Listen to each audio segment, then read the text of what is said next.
کی یہ حدیث ہے، صحیح الجامع 176 اور سلسلہ صحیحہ 906۔ رسول اللہ صلی اللہ علیہ وآلہ وسلم کے صحابی عبداللہ ابن عمر رضی اللہ تعالیٰ عنہ بیان کرتے ہیں کہ ایک شخص آپ صلی اللہ علیہ وسلم کے پاس حاضر ہوا، کہا اللہ کے رسول صلی اللہ علیہ وسلم، اللہ ذوالجلال کے ہاں کون سے لوگ اور کون سے اعمال انتہائی پسندیدہ ہے؟ آپ نے فرمایا احب الناس الی اللہ تعالی انفعهم للناس، اللہ کے ہاں سب سے زیادہ وہ پیارے لوگ ہیں جو لوگوں کے لیے زیادہ نفع مند ہیں۔ واحب الاعمال الی اللہ تعالی سرور تدخلہ علی مسلم، اور سب سے محبوب اعمال اللہ ذوالجلال کے ہاں یہ ہے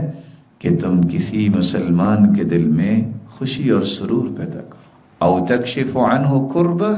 یا اس سے کوئی تکلیف دور کر دو، او تقضی عنہ دینا، یا قرض اتار دو، او تطرد عنہ جوعا، یا اس کی بھوک دور کر دو۔ وَلَأَنْ أَمْشِي مَعَ أَخِي فِي حَاجَةٍ أَحَبُّ إِلَيَّ مِنْ أَنْ أَعْتَكِفَ فِي هَذَا الْمَسْجِدِ يَعْنِي مَسْجِدَ الْمَدِينَةِ شَهْرًا، ایک مہینہ اگر میں اعتکاف کروں، اللہ کے رسول فرماتے ہیں مسجد نبوی میں، اس سے زیادہ محبوب عمل یہ ہے کہ میں کسی کے ساتھ جاؤں اور اس کی ضرورت کو پورا کروں۔ وَمَنْ كَفَّ غَضَبَهُ سَتَرَ اللَّهُ عَوْرَتَهُ، اور جو اپنے غصے کو چھوڑ دیتا ہے اللہ ذوالجلال اس کی پردہ پوشی کرتا ہے۔ وَمَنْ كَظَمَ غَيْظَهُ، اور جو غصہ پی جاتا ہے وَلَوْ شَاءَ أَن يُمْضِيَهُ أَمْضَاهُ، اگر وہ چاہے تو اس کا بدلہ لے سکتا ہے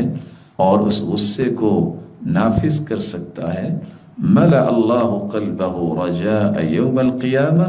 اس کے غصہ پی جانے کی وجہ سے قدرت کے باوجود اللہ ذوالجلال قیامت کے دن اس کے دل کو امید سے بھر دیں گے۔ ومن مشى مع اخیہ فی حاجہ حتی یتہیأ لہ اثبت اللہ قدمہ یوم تزول الاقدام،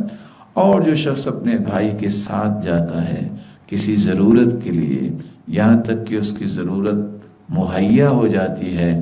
جس دن ساری دنیا کے پاؤں اکھڑ رہے ہوں گے، اللہ ذوالجلال اس کے قدموں کو جنت میں جما دیں گے۔